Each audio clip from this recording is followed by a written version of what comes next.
విషయం. ఒక పక్క రాజశేఖర రెడ్డి బిడ్డ నిలబడింది, ఇంకో పక్క రాజశేఖర రెడ్డి తమ్ముడు వివేకానంద రెడ్డి హత్యను చేసిన అవినాష్ రెడ్డి నిలబడ్డాడు.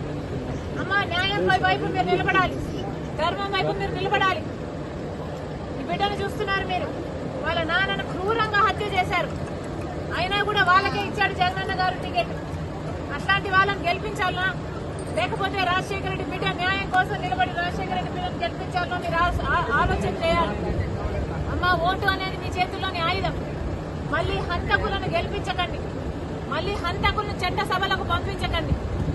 ఆశీర్వదించండి తల్లి రాజశేఖర రెడ్డి బిడ్డను. ఎలాగైతే రాజశేఖర రెడ్డి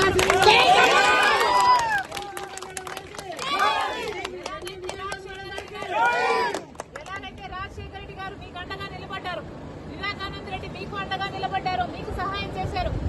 నేను కూడా గెలిపించండి, మీకు అండగా నిలబడతా, మీ మనిషిగా మీ బలం అవుతా. మీరు ఆశీర్వదించండి తల్లి. హస్తం